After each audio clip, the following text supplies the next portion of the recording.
Kata Ibnu Qudamah rahimahullah, babul haji wal udhiyah. Bab haji dan udhiyah. Haji sudah berlalu ya pembahasannya di pembahasan haji. Iya. Tentang ketentuan haji. Ya.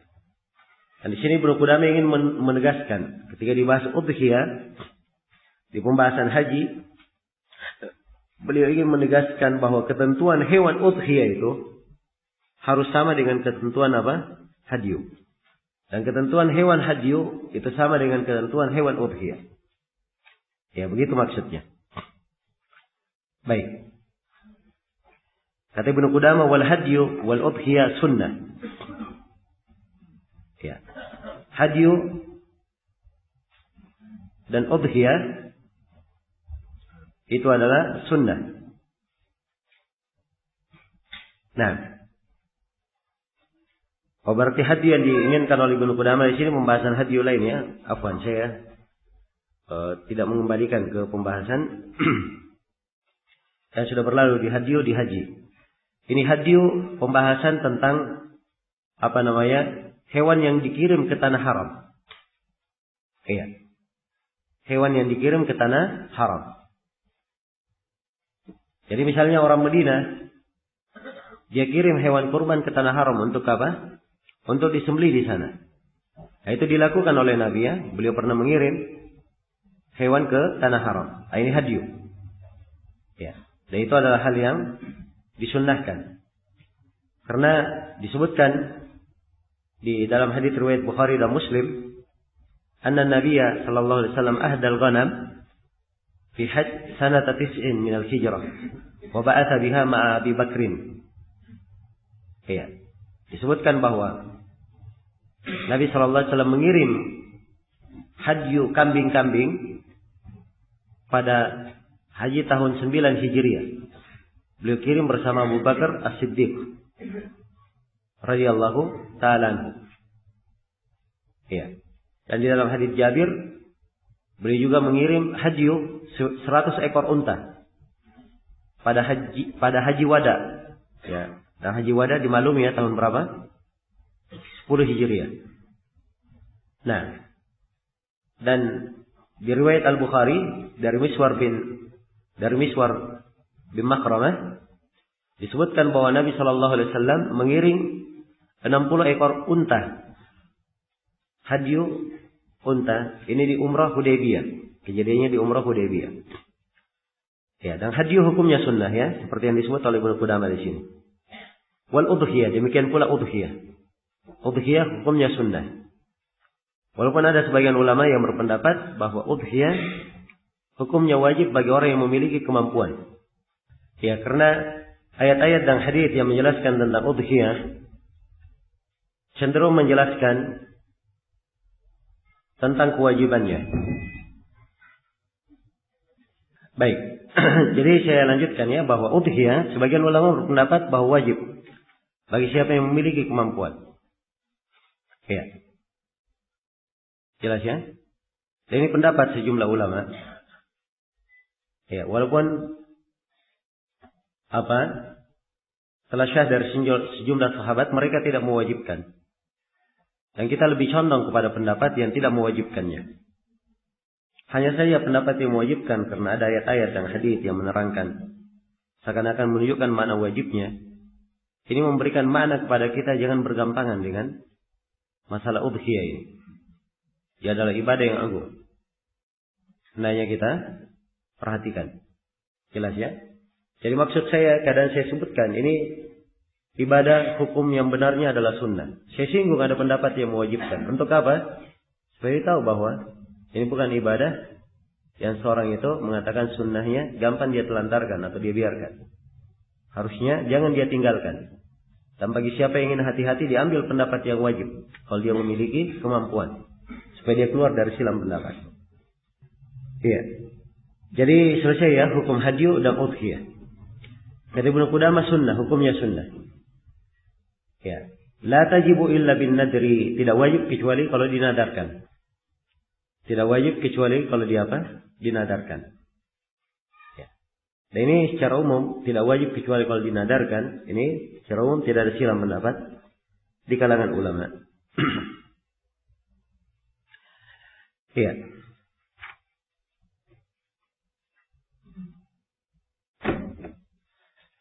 Baik. Jadi disebut hadyu dan udhiyah di sini dimasukkan, dan sudah kita bedakan apa yang dimaksud hadyu dan apa yang dimaksud dengan udhiyah. Karena memang hadyu yang dikirim ke Mekah itu dia adalah bentuk dari udhiyah. Sama dengan udhiyah. Nah, itu dikhususkan satu bab di sini. Baik. Dan karena pelaksanaan udhiyah ini di musim haji di hari nahar tanggal 10 hingga hari-hari tasyrik dibahas oleh Ibnu Qudamah di pembahasan haji. Iya. Kemudian pembahasan yang kedua, setelah Ibnu Qudamah terangkan hukumnya, Ibnu Qudamah jelaskan antara berudhiyah dan bersedekah dengan senilai udhiyah. Yang mana lebih afdal? Kata Ibnu Qudamah, wal udhiyah afdalu min as-sadaqati bi thamaniha. Udhiyah itu lebih afdal daripada bersedekah dengan harganya. Iya. Jadi misalnya dia beli sapi, dia beli kambing harganya 1 juta. Yang mana lebih afdal? Dia beli kambing untuk dia sembelih, atau 1 juta itu dia sedekahkan, dia infakkan. Ya, Ibnu Qudamah menjelaskan bahwa afdalnya apa? Dia beli kambing, dia beli udhiyah. Ya, karena Nabi mengerjakan hal itu. Dan Nabi tidak mengerjakan kecuali yang paling afdal. Jelas ya? Nabi tidak mengerjakan kecuali yang paling afdal. Iya. Kemudian dimaklumi bahwa di dalam penyembelihan udhiyah ada makna-makna ibadah yang agung. Tidak diketemukan di dalam bersedekah dengan harganya. Iya. Ada makna-makna yang agung. Dia melihat darah kurban dialirkan, kemudian dia memotongnya, dia memasak dagingnya, kemudian dia bagi menjadi 3. Ya, berbeda kalau disedekahkan. Mungkin sejumlah dari manfaat-manfaat berkurban, berudhiyah tidak dia rasakan. Ya. Setelah itu Ibnu Qudamah menjelaskan udhiyah yang terafdal. Kita boleh wal afdalu fihima, yang paling afdal pada udhiyah dan hadyu al-ibil. Yang pertama unta yang paling afdal. Tsummal baqar, kemudian sapi. Tsummal ghanam, kemudian kambing. Ini kalau diukur dari sisi jenisnya. Paling afdalnya unta, kemudian sapi, kemudian apa? Kemudian kambing. Iya. Baik. Dan keafdalan itu kadang diukur dilihat dari dia bersyirikat atau sendirian. Unta dan sapi boleh bersyirikat ya 7 orang dalam membelinya. Jadi kalau 7 orang bersyirikat beli unta, itu hal yang diperbolehkan, tapi tidak sama keutamaannya dengan 1 orang yang membeli unta. Jelas ya? 1 orang yang beli unta itu lebih apa? Lebih afdal. Karena itu lebih detailnya sebagian fuqaha berkata, paling afdalnya seorang menyembelih unta, derajat setelahnya dia menyembelih sapi, derajat setelahnya dia menyembelih kambing, derajat setelahnya 1/7 unta, derajat setelahnya 1/7 sapi. Iya. Jelas ya? Ada 1/7 kambing? Ya, jawabannya tidak ada. Karena itu keliru ya arisan-arisan kambing itu. Iya. Yang kalau misalnya seorang tidak punya kemampuan beli kambing 1 juta, tidak punya duit, dia bersyirikat 10 orang. Tiap orang 100.000, akhirnya bisa beli kambing. Jadi kambing untuk 10 orang, ini tidak syah sebagai udhiyah. Ya, dia syah sebagai sedekah saja, dianggap bersedekah mereka. Tapi sebagai hewan kurban tidak. Sebab hewan kurban paling minimal adalah kambing. Atau dia bersyirikat 7 orang pada unta dan sapi. Jelas ya? Kemudian yang membedakan pada udhiyah dari sisi keutamaan, kadang ada membedakan dari sisi kelaminnya, jantan betinanya. Ada perbedaan dari sisi warnanya. Ada perbedaan dari sisi nilai hewan tersebut oleh pemiliknya. Nah, ini kadang memberikan pengaruh di dalam menjelaskan makna keutamaan. Tapi memang globalnya seperti yang disebut oleh Ibnu Qudamah di sini. Ya. Setelah itu beliau berpindah menjelaskan tentang kesunahan menggumukkan udhiyah. Kata beliau, wa istahabbu istihsanuha wa istismanuha. Dan disunnahkan untuk membuat udhiyah itu lebih indah dan lebih gemuk. Ya, jadi kalau udhiyahnya misalnya kotor, ya, agak rantas kata orang Makassar, ya, maka boleh untuk dipelihara, dirawat baik-baik. Ya, kalau kambing memang nggak pernah mandi ya. Ya, tapi boleh saja dibersihkan. Ya, dari kambing tersebut apa yang membuat bulunya lebih enak dipegang, lebih enak dilihat. Nah, itu istihsan namanya. Baik. Wastismanuha, dan dibuat gemuk. Dikasih makan, minum, dijaga baik-baik makan dan minumnya. Itu menggemukkannya. Nah, dan ini adalah hal yang bagus. Masuk ke dalam keumuman firman Allah Subhanahu wa taala, "Dzalika wa may yu'azzim sya'airallah fa innaha min taqwal qulub." Demikian bagi siapa yang mengagungkan syiar-syiar Allah, itu adalah bagian dari ketakwaan di dalam hati. Baik. Kemudian Ibnu Qudamah menjelaskan tentang rincian umur udhiyah. Kata beliau, wala yajzi al-jaza. Sini banyak kita sebut udhiyah, maksudnya di awal bab itu udhiyah dan apa? Hadyu ya sekaligus. Udhiyah dan hadyu. Ya, hanya kita banyak bahasakan udhiyah karena hadyu ikut di dalamnya. Wala yajzi illa al-jaza. Wala yajzi illa al-jaza min at-ta'an. Dan tidak diperbolehkan kecuali jaza dari domba. Ini kalau domba ya, jaza itu boleh. Ya. Dari at-ta'an. Dan jaza dari at-ta'an, dari domba itu ada silang pendapat di kalangan para ulama. Ya, paling bagusnya, paling hati-hatinya sudah termasuk hati-hati kalau kita katakan dia memiliki umur 6 bulan. Jadi kalau domba umur 6 bulan ke atas ini sudah syah untuk disembelih. Wasaniya mimma siwahu. Dan selain dari domba, dari kambing biasa al-ma'az, masuk juga unta, masuk juga sapi, hanya diterima di umur saniyah. Ya, orang Arab itu membahasakan umur dua macam ya. Ada umur jada, ada umur apa? Saniyah. Ya. Kalau umur saniyah pada kambing selain domba, itu kalau dia sudah mencapai umur berapa? 1 tahun. Ya. Kalau umur saniyah pada sapi, apabila dia mencapai 2 tahun. Dan umur sani pada unta kalau dia mencapai umur 5 tahun. Dan ini akan disebut oleh Ibnu Qudamah. Baik, tentang wajibnya umur sani, ya pada seluruh hewan udhiyah dan hadyu, serta bolehnya umur jada pada domba secara khusus, itu berdasarkan hadits riwayat Muslim.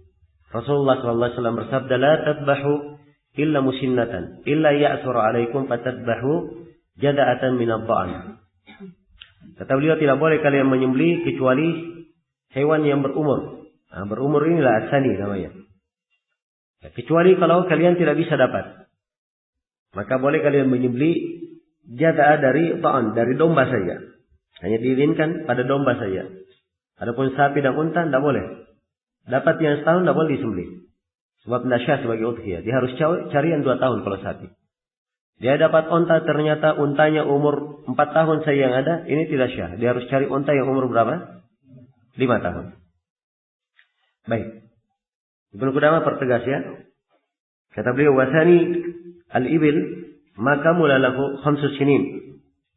Ya, sani dari unta apabila telah sempurna 5 tahun umurnya. Wa minal baqari malahu sanatani. Ya, kalau sapi apabila dia telah genap 2 tahun. Iya. Nah, wa minal ma'zi malahu sanah. Dan kalau dari kambing, maksudnya kambing apa di sini? Kambing selain domba. Dari kambing selain domba harus dia memiliki umur 1 tahun. Adapun domba boleh berapa tadi? Boleh setengah tahun, 6 bulan. Kemudian Ibnu Qudamah menjelaskan, wa tajzi asyatu anil wahid. Ya, dan kambing itu cukup untuk satu orang. Maksudnya untuk satu orang dia dan keluarganya. Kalau misalnya dia punya 4 orang istri, ya, punya 40 orang anak, ya, misalnya, dan anaknya ini semuanya masih hidup di rumahnya, dia tanggung. Maka satu keluarga besar ini cukup 1 ekor apa? 1 ekor kambing. Demikian pula kalau misalnya seorang ada istri, ada anak, dan ada orang tua, tinggal serumah dan nafkahnya dia semua yang tanggung, maka cukup dengan apa? Menyembelih 1 ekor kambing. Tapi kalau sudah beda rumah, pisah rumah, orang tua dengan anak, ini setiap rumah dia menyembelih apa? Kambing masing-masing. Demikian pula kalau anaknya sudah pisah, misalnya dia punya 5 orang anak, semuanya sudah menikah, ya, semuanya punya rumah sendiri, ya, nafkahnya sendiri, maka di sini mereka sembelih masing-masing, tiap orang sembelih 1. Baik.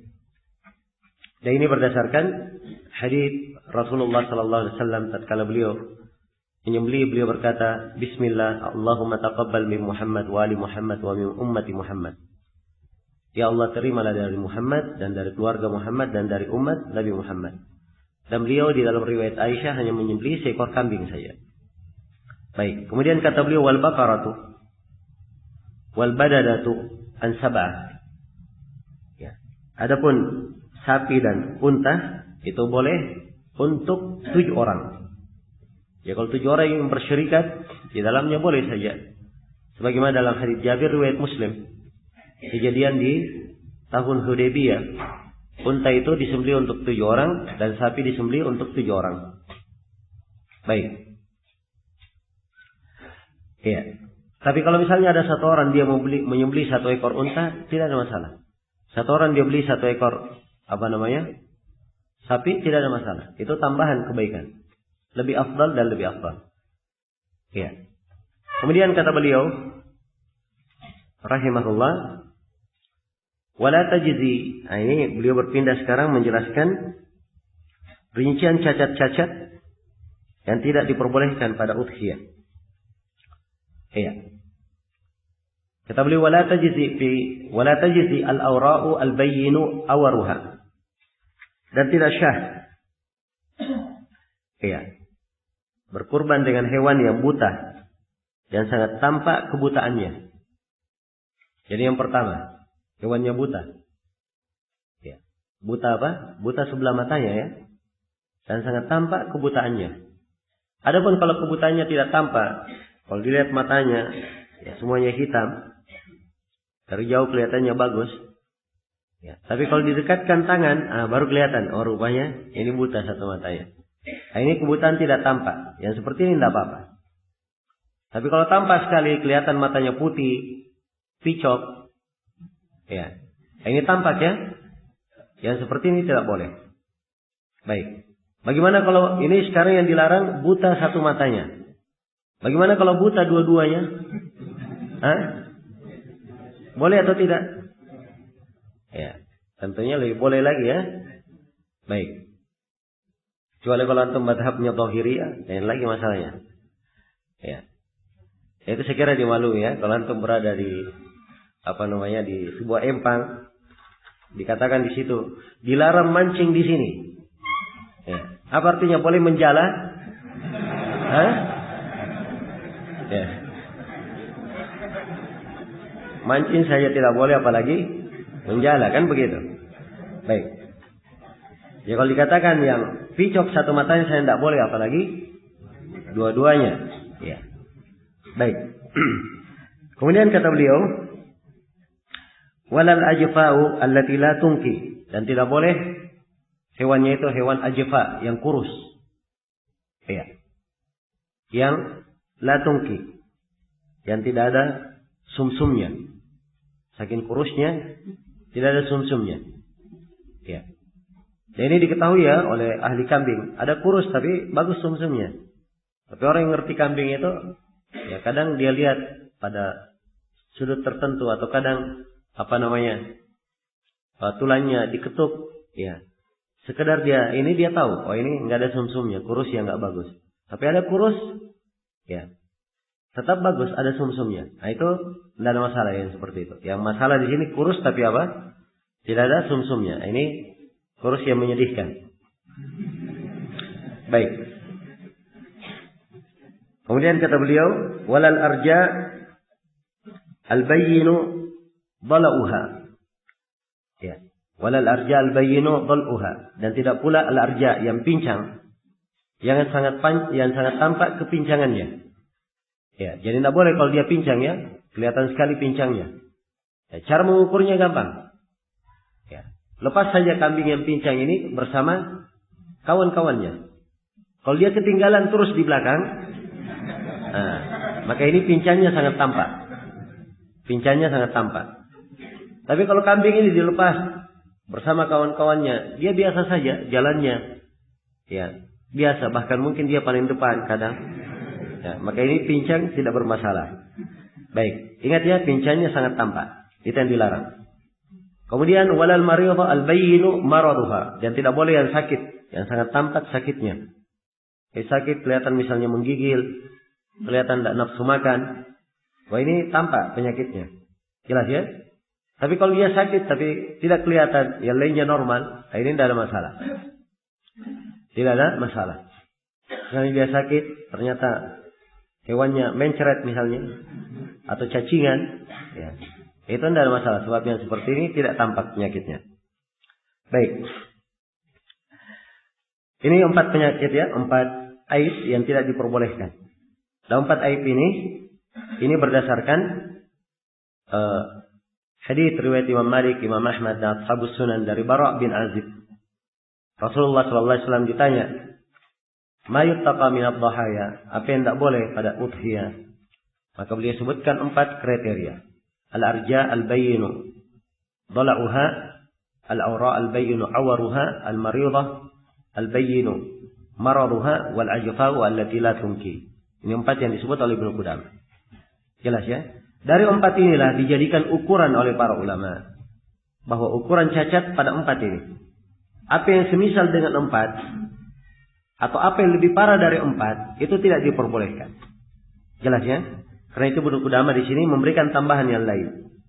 Memberi tambahan yang lain. Dari tambahan-tambahan yang disebut oleh Ibnu Qudamah, di sini beliau masukkan, kata beliau, wala al-adba allati dhahaba aktsaru uduniha au qarniha, dan tidak boleh hewan adba. Ya, adba ini yang kebanyakan telinganya hilang, atau kebanyakan tanduknya sudah pupus. Ya. Ini disebut ada riwayat dari Ali bin Abi Thalib secara marfu, ya, di dalam hal ini. Nah, tentang ketidakbolehannya. Saya perlu periksa kembali ya masalah ininya ke absahan sanad. Andai kata dia kuat, bisa dijadikan sebagai perkecualian. Ya. Tapi kalau misalnya tidak kuat, ini dari hal yang tidak ada masalah. Karena ini tidak bertentangan dengan 4 cacat yang disebutkan. Tidak bertentangan dengan 4 cacat disebutkan. Ya, karena itu kalau disebutkan kalau hilang sebagian ekornya, ya, itu tidak dipermasalahkan. Sebab itu bukan dari cacat yang mempengaruhi daging dan kualitas apa? Kualitas kambing.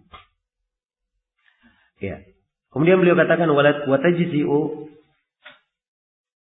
ya, watajzi'u al-jamma, dan boleh al-jamma. Al-jamma ini hewan yang memang semenjak lahirnya tidak ada tanduknya.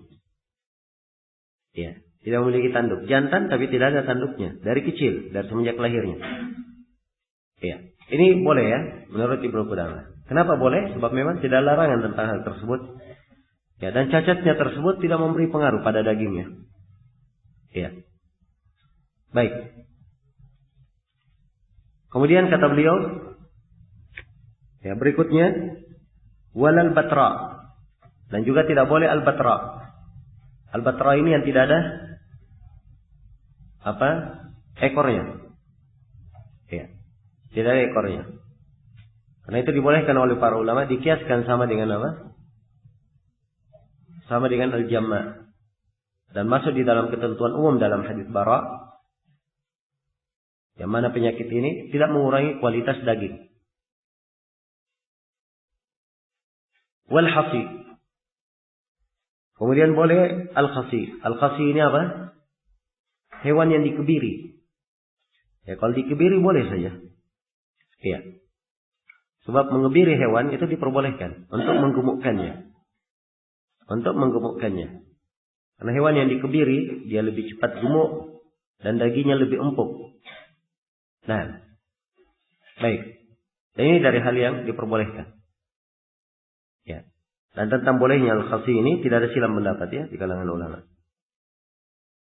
Kemudian kata beliau rahimahullah, wa ma shuqqat udunuha au khuriqat au quti'a aqallu min nisfiha.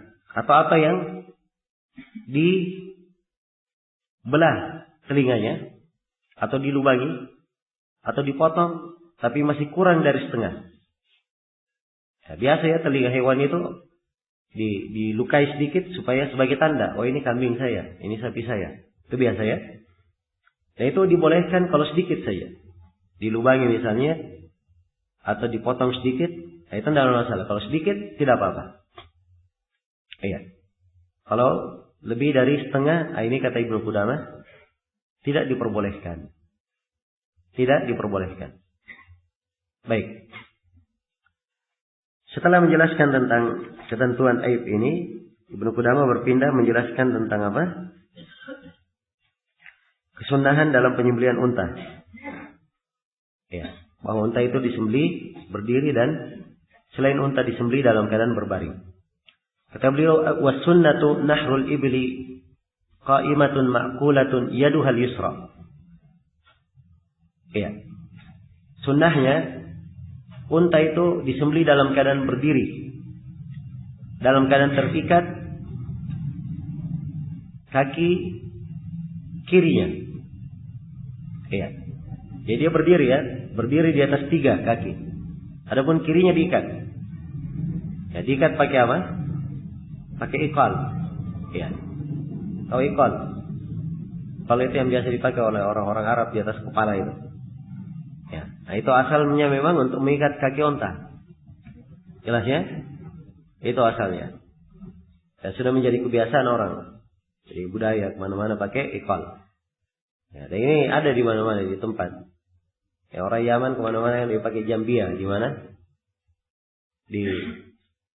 Di apa namanya? Di pinggangnya, di pertengahan perutnya. Ya, di sebagian tempat, ya, ada yang bawa senjata tertentu ya, macam-macam nama senjatanya. Ada yang namanya keris, ada yang namanya badik, ada yang namanya rencong, ya, dan selainnya. Baik. Jadi ini ikal, diikat pakai ikal, dia berdiri. Nah, sunnahnya berdiri. Kemudian dinahar, dia disembelih. Ya, sebab unta itu disebutkan bahwa dia dinahar, dan nahar itu disembelih pada pangkal lehernya. Ya. Bukan di atasnya di dekat leher, tapi di pangkalnya mendekati dada. Nah, di situ disembelihnya. Nah, ini caranya ya untuk unta. Nah, unta itu hewan yang paling gampang untuk disembelih. Unta. Berbeda dengan sapi. Ya. Ini sapi yang paling susah kalau disembelih. Sebab sunnahnya kalau sapi dibaringkan. Itu yang paling sunnahnya, paling afdalnya. Sebab dagingnya akan lebih bagus. Kemudian matinya akan lebih baik kalau dia apa? Dibaringkan. Ya. Demikian pula kambing. Karena itu kata Ibnu Qudamah, wa dabhul baqar wal ghanam ala sifahiha. Adapun menyembelih sapi dan kambing yaitu dengan dibaringkan. Ya. Karena Nabi sallallahu alaihi wasallam dalam hadits Anas bin Malik riwayat Bukhari dan Muslim, beliau menyembelih 2 kambing amlah yang bertanduk. Beliau menyembelih dengan tangannya sendiri, menunjukkan disunnahkan orang yang berkurban itu dia sembelih sendiri. Kalau dia wakilkan kepada orang lain tidak ada masalah. Wasamma wa kabbar, beliau baca bismillah, baca Allahu akbar. Dan beliau letakkan kaki kanannya di atas pangkal lehernya. Ya. Di dadanya dekat pangkal leher, Nabi letakkan kakinya di situ. Kenapa? Agar supaya Ya, membuat hewan ini lebih tenang. Dan ketika dia disembelih, lebih terkuasai. Jelas ya? Ketika sudah diikat, diletakkan kaki di atas pangkal. Di badannya yang dekat pangkal lehernya, kemudian disembelih. Nah ini akan lebih sempurna penyembelihannya, lebih cepat. Nah, wa yaqulu inda dzalik, apa yang dibaca ketika menyembelih? Ibnu Qudamah jelaskan. Bismillah wallahu akbar. Allahumma hada minka walaka. Yang membaca bismillah, Allahu akbar. Ya Allah, ini adalah dari engkau dan untuk engkau. Nah, boleh dia baca demikian. Iya. Dan boleh juga dia baca seperti yang dibaca sudah berlalu. Allahumma taqabbal minni, ya Allah terimalah dariku. Kalau dia hanya sekedar membaca bismillah, sudah cukup.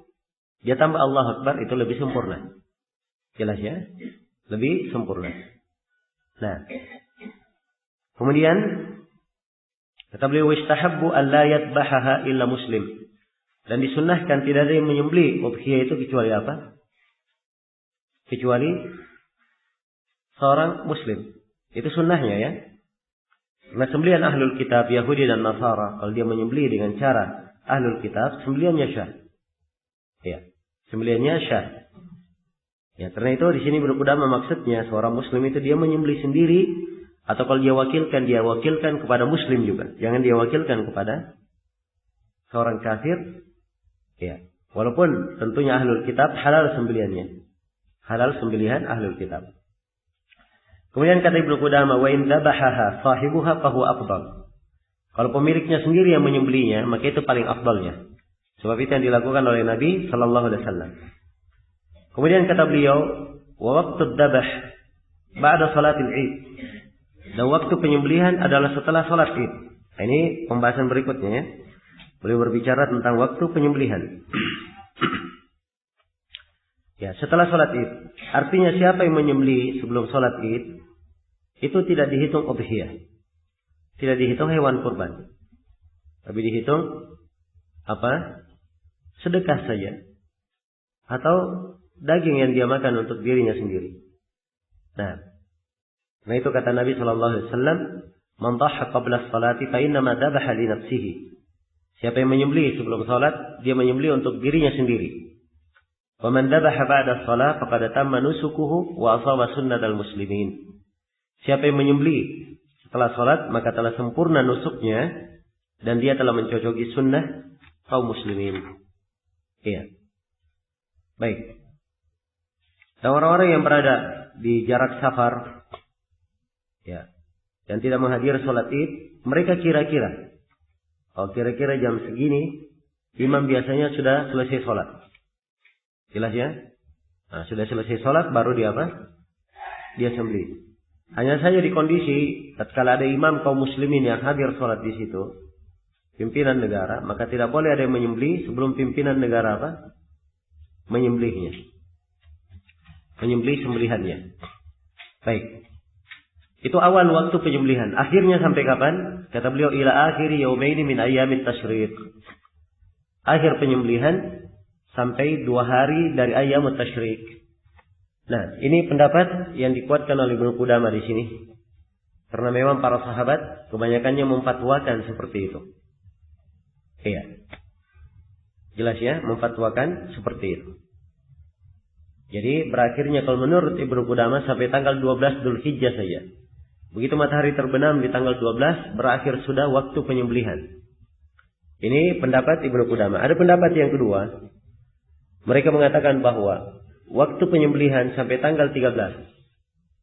Karena Nabi bersabda, ayyamu tasyrik, ayyamu aklin, wa syurbin, wa dzikri lillahi ta'ala. Hari-hari tasyrik, hari makan dan minum dan zikir kepada Allah. Disebut 3 hari tasyrik. Termasuk tanggal 13. Dan ini dari sisi dalil lebih kuat. Karena itu, ini yang difatwakan oleh sejumlah ulama. Bahwa waktu penyembelihan sampai tanggal 13. Hanya saja kalau dia ingin hati-hati, jangan dia lewati tanggal 12. Itu bagusnya, lebih afdalnya. Ya, dan dimaklumi ya, mempersegera itu lebih disunnahkan. Kalau dia menyembelih tanggal 10, itu pahalanya lebih besar. Karena lebih segera. Dan dimaklumi tanggal 10 itu, ya, hewan ternak masih lebih mahal daripada tanggal 11. Ya, dan tanggal 11 lebih mahal dari tanggal 12. Ya, tanggal 13-nya itu paling murah sudah hewannya. Ya, sebab biasanya penjualnya, dia jual modalnya saja. Ya, supaya tidak rugi. Nah, maka jangan sampai berpikir, oh saya undur saya tanggal 13. Supaya dapat yang murah. Ya, jelas ya? Nah ini boleh kalau misalnya kantongnya pas-pasan. Ya, tidak ada masalah dia undur. Nah, misalnya di hari Idnya harganya 1 juta. Tapi kalau tanggal 13 bisa 600.000, dia mampu beli. Oh sudah tidak apa-apa dia undur sampai tanggal 13. Tidak ada masalah. Jelas ya? Baik. Kemudian pembahasan berikutnya. Kata Ibnu Qudamah, wa tata'ayyanu al-udhiyatu biqaulihi hadhihi udhiyah. Ini penjelasan tentang ta'yin. Pemastian penyembelihan. Ya, ta'yin itu punya konsekuensi. Kalau suatu hewan sudah ditakyin, dia katakan ini hewan udhiyah, dia takyin sudah. Maka konsekuensinya, ya, hewan itu harus disembelih sebagai udhiyah. Jelas ya? Disembelih sebagai apa? Udhiyah. Kalau si pemilik udhiyah meninggal, dia tidak masuk ke dalam harta warisan. Dia harus disembelih setelah dia meninggal. Kalau udhiyahnya hilang, dan hilangnya karena keteledoran si pemilik, dia wajib menggantinya. Wajib menggantinya. Iya. Kalau hewan udhiyahnya cacat, dan cacatnya karena keteledoran si pemiliknya, dia wajib mengganti hewan yang cacat itu. Ini konsekuensinya ya, dari takyin. Ya kalau dia sudah takyin, ya sebagai udhiyah, dia pastikan sebagai udhiyah, itu konsekuensi. Nah sekarang apa tanda bahwa dia sudah mentakyin? Nah, di sini Ibnu Qudamah menerangkan. Takyin dengan ketentuan dia berkata hadhihi udhiyah. Dia sudah bilang, ditanya sama tangganya, kambing apa ini? Oh ini kambing kurban. Nah, begitu dia sudah bilang kambing kurban, nah itu sudah takyin. Tidak boleh lagi dia mundur. Jelas ya? Tidak boleh setelah itu dia berubah pikiran. Wah, ini kelihatannya kalau saya berkurban, pengeluaran di hari Id banyak ini. Nah, dan kantong tidak cukup. Kalau begitu ini saya jual saja. Tak boleh dia rubah niat. Sudah dia apa? Sudah ditakyin. Jelas ya? Baik. Demikian pula berikutnya, wal hadyu biqaulihi hadza hadyun. Itu kalau udhiyah ya. Kalau hadyu dia berkata ini hadyu. Ya. Dia katakan ini hadyu. Nah, tanda berikutnya dari tanda takyin pada hadyu dan udhiyah adalah isy'aruhu atau taqliduhu man niyah. Di isy'ar atau ditaklid disertai dengan niat. Di isy'ar itu dilukai bagian dari badannya, keluar darah. Ya, dan darahnya dioleskan di mana? Di bulunya. Ya, kalau sudah terlihat ada hewan, ada darah di bulunya, itu sudah isy'ar. Ya, bahwa ini hewan adalah hewan yang apa? Akan dikurbankan. Itu tanda ya. Salah satu tandanya. Di antara tanda lain adalah ditaklid. Diikat dengan ikatan. Ya. Kalau di di kalangan orang-orang Arab, kalau sudah diikat, lehernya diikat misalnya digantung sendal di situ atau digantung sesuatu, nah maka ini sudah tanda. Ini hewan apa? Hewan udhiyah. Jelas ya? Sama dengan kita di sini, kadang kalau sudah dicat hewannya misalnya, ya sudah dikasih tanda, nah ini dia masuk ke dalam hewan udhiyah. Baik, boleh digantungi. Kalau misalnya dia hewan udhiyah, gantungi saja. Kasih kalung. Ya. Tapi jangan terlalu cantik kalungnya ya. Baik. Nah, sebagian orang ada kalung khususnya untuk hewan udhiyah. Dan itu juga bukan hal yang disyaratkan. Baik, itu tanda cara mentakyin ya. Dan ketentuan atau serta konsekuensi dari takyin. Kenapa takyin kita katakan wajib diganti? Karena Nabi SAW memerintah Abu Burda. Abu Burda waktu itu menyembelih sebelum apa? Sebelum sholat. Maka Nabi berkata, sembelihannya tidak syah. Ya. Abu Burda pun diperintah untuk menyembelih hewan kurban lain sebagai gantinya. Nah, ini menunjukkan bahwa kalau sudah ditakyin, wajib diganti. Ya. Kalau sudah ditakyin, dia sembelih, oh terlanjur sara, keliru, kalau begitu ya sudah lewat. Tidak. Ini wajib dia apa? Wajib dia beli kembali. Baik. Kemudian pembahasan berikutnya tentang memberi upah pada tukang sembelih. Ya. Kata Ibnu Qudamah rahimahullahu taala, wa yu'ta al-jaziru bi ujratihi. Ya, wa yu'ta al-jaziru. Sebentar. Baik, kata beliau wala yu'ti al-jazira ujratahu minha. Kata Ibnu Qudamah, dan tidak boleh. Ya. Si tukang sembelih diberi upahnya dari sembelihan tersebut. Baik. Jadi kalau misalnya seorang menyembelih kurban, dia pekerjakan seorang menyembelih. Dia katakan tolong sembelihkan hewan kurban ini. Maka tidak boleh dia katakan, ya sudah sembelihkan hewan kurban ini, kulitnya milik kamu nanti. Atau sembelih hewan kurban ini, kepala dan kulitnya milik kamu. Ini tidak boleh ya. Ya, jadi kalau dia ingin menyembelih hewan kurban, dia harus kasih apa? Ongkos sembelihnya sendiri. Ya, dan ini etikanya. Karena itu kalau seorang berkurban, dia serahkan kepada masjid misalnya atau lembaga tertentu untuk menyembelih, maka dia serahkan biaya pembelian hewannya dan dia serahkan pula biaya apa? Biaya untuk penyembelihannya. Ya, sebab biaya penyembelihan dia yang tanggung. Jelas ya, kecuali kalau ada yang menyembelih gratis, tidak ada masalah. Ya. Tapi yang menjadi masalah di sini, apa yang menjadi persoalan, kebanyakannya orang kalau dia sudah menyembelih, biasanya kan apa? Diberi. Jangan sampai itu dianggap dari apa? Dari upah. Baik. Mungkin ada yang bertanya, kalau begitu penyembelihan tidak boleh dikasih sama sekali. Jawabannya tidak ya. Kalau pemberian boleh saja memberi, tapi maksud pemberiannya apa, itu yang dipermasalahkan. Diberi karena apa? Kalau diberi sebagai upah itu tidak boleh. Tapi kalau diberi dia tetangga, misalnya, dia juga orang yang perlu, ya, tidak ada masalah diberi ya. Tapi diberi sebagai upah, nah itu tidak diperbolehkan. Dan juga si tukang sembelih, jangan mentang-mentang dia sembelih, ya dia berkata dia yang paling berhak untuk mendapatkan. Ya tidak. Ini asalnya si tukang sembelih sudah apa? Merasa bahwa dirinya tidak memiliki hak dari sembelihan tersebut, sebab dia sudah dikasih upah. Sudah dikasih upah. Hanya saja kalau ada pemberian diberikan untuknya, ya tidak ada masalah kalau dia tidak menolak. Ya, boleh dia terima ya. Baik. Selesai. Kemudian Ibnu Qudamah menjelaskan di sini tentang membagi hasil penyembelihan menjadi 3. Kata beliau, as-sunnatu ayyukala atau ayyakula thulutha udhiyatihi wa yuhdi thuluthahu wa yatasaddaq bi thuluthihi.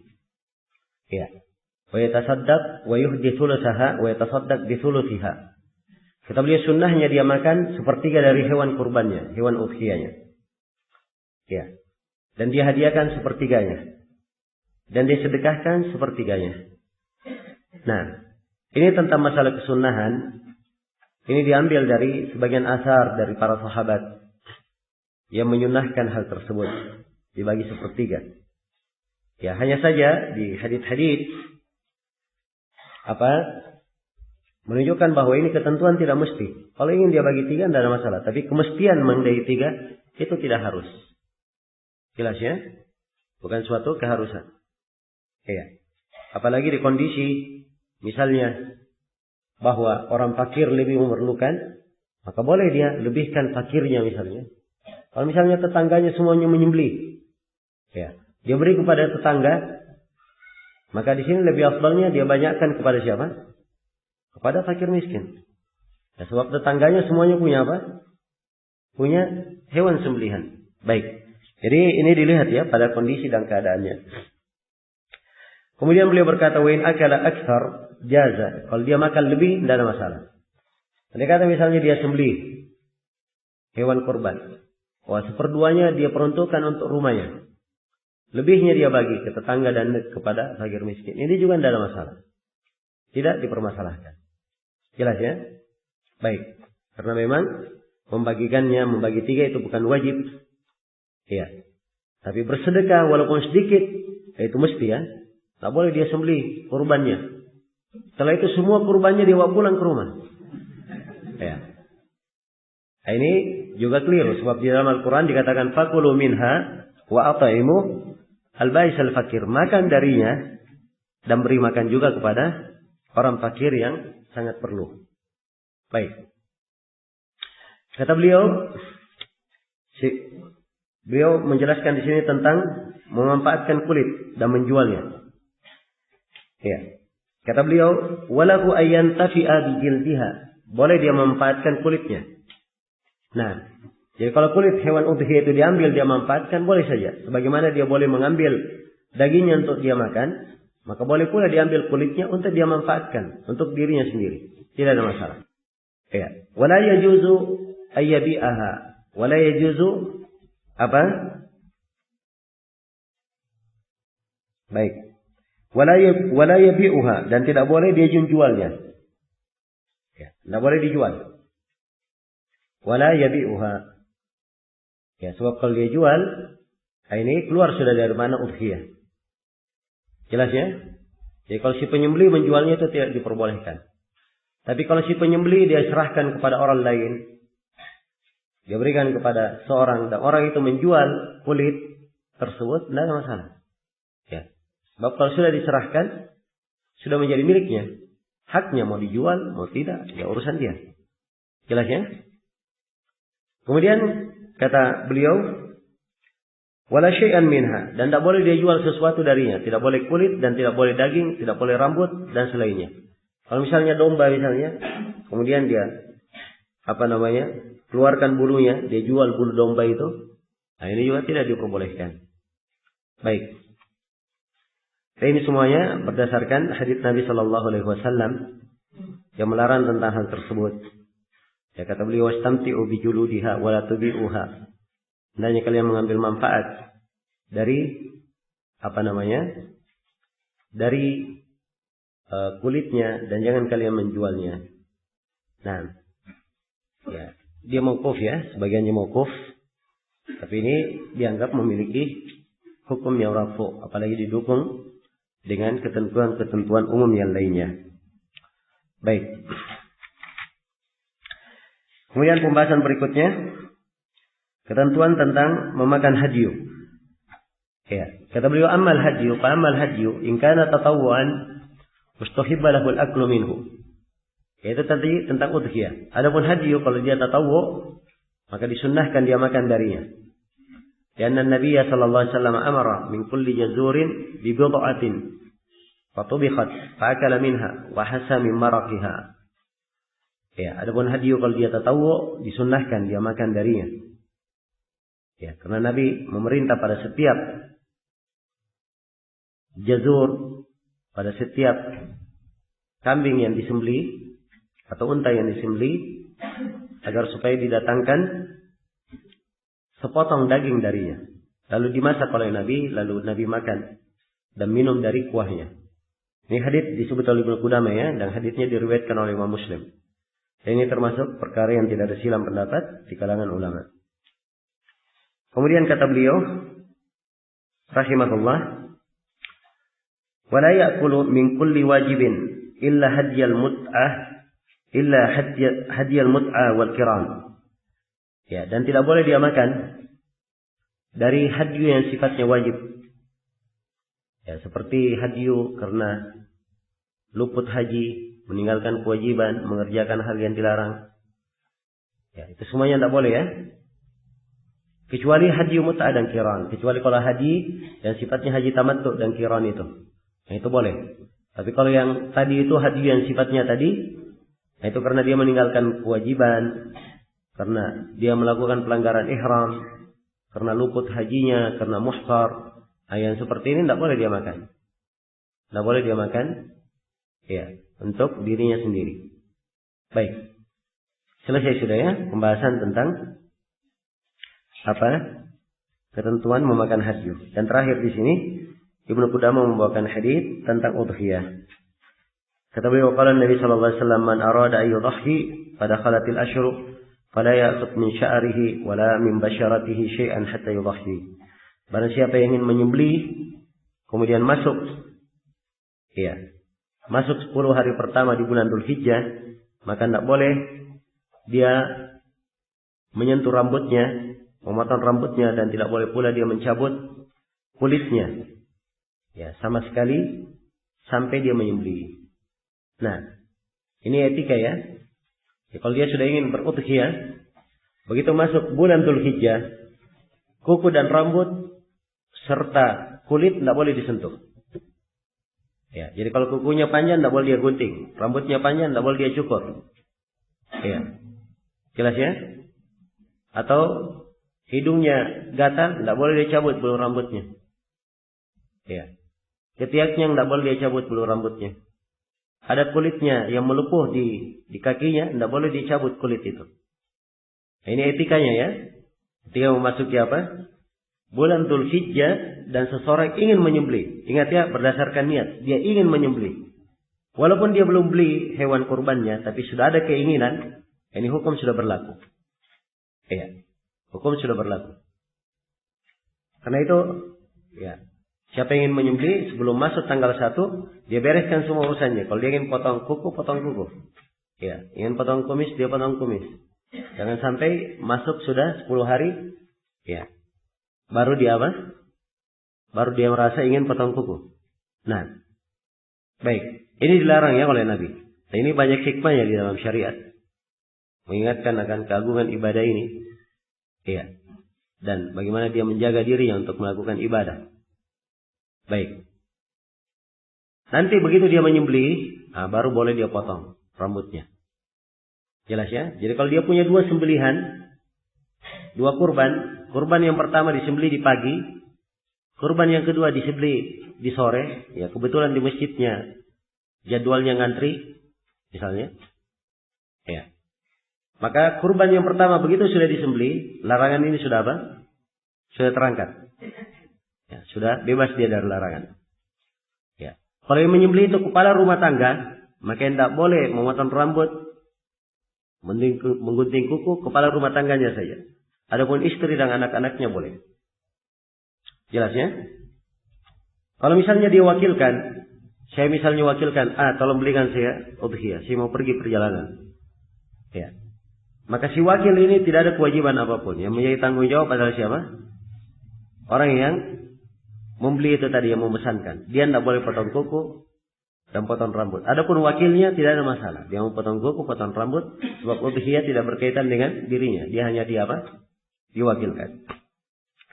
Baik, ini ketentuan-ketentuan terhadap hadits ini. Terakhir dari pembahasan haji, babul akikah.